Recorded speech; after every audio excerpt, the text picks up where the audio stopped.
Galing ko lang sa Abu Dhabi Mall at mag-haul tayo ng mga nabili ko. Basa ko sa Filipina Moms in Abu Dhabi na sale ang Borders ng mga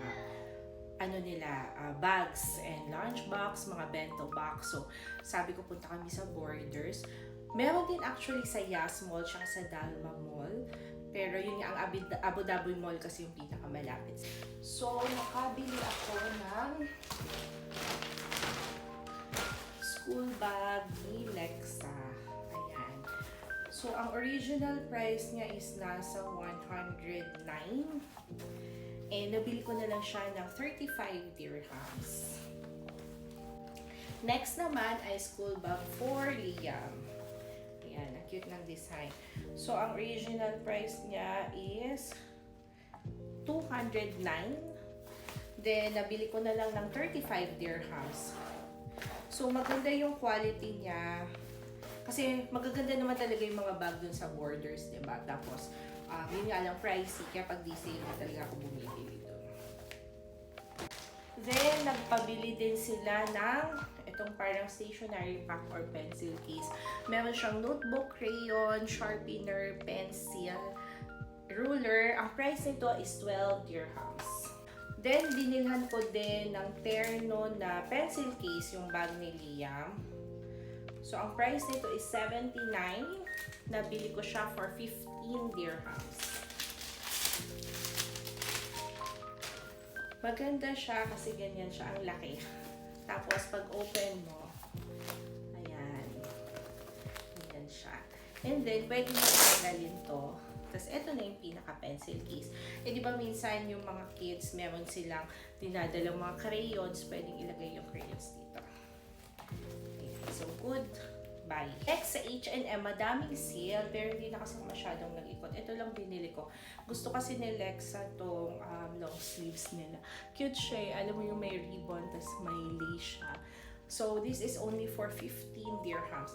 Yung kahit tag-init na ngayon summer, pwede siyang isuot kasi eyelet yung design niya. Ayan. So, 3 colors ang binili ko. Black, gray, and white. Ayan siya, oh. Ayan, mas kita. Eyelet yung design niya. So, kahit na summer, pwede mo pa siya isuot kasi hindi ka pa mangingitim kasi matatakpan yung arms. Then, binilhan ko si Hubby ng kanyang Huawei Watch 3. So, maganda siya. Yung features niya para na rin pang iPhone. Pang Apple Watch pala. So, kung nauna lang na-release to, bago ako nakabili ng Apple Watch, ito na lang bibilin ko. Kasi 529 lang siya. And sa Sharaf DG, if you have Faza card, there's a discount of 2%. Na mapakita sa inyo kasi suot na ni Hubby yung watch. Ang maganda sa Huawei kasi meron ako nung Huawei Band 6. Ang tagal talaga maubos ng battery life niya. As in, yung mga tipong 1 week kahit hindi ka na mag-charge. Sa Apple Watch, everyday kailangan mo talagang mag-charge. Ngayon na rin pala namin, nakaka-receive siya ng calls, ng SMS, ng WhatsApp. Twinay din namin na doon mag-call mismo sa Watch Fit 3. Nakaka-call siya. At saka, yun pwede ka na rin gamitin yung watch para makipag-usap. As ko nabili sa American Eagle, yung branch sa Abu Dhabi Mall is outlet store siya ng American Eagle. Kaya lagi siyang sale. Hindi talaga natatapos ang sale doon. So, nakabili ako ng mga shirt.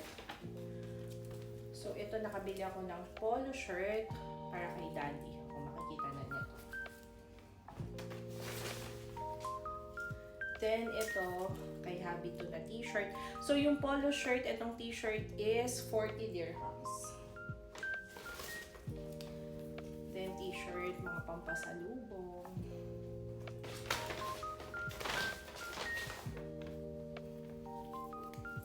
Yung shirts, iba-iba ng price ha. May 40, may 30 dirhams.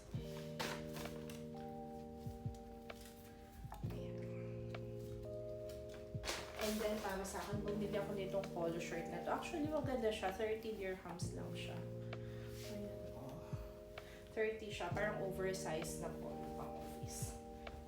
And then, Sa American Eagle, kung may aura kayo, makaka-redeem. Kapag may 500 aura points, pwede kang makakuha ng American Eagle na tote bag for free. So, nakakuha ako. Ang ganda-ganda ng tote bag niya.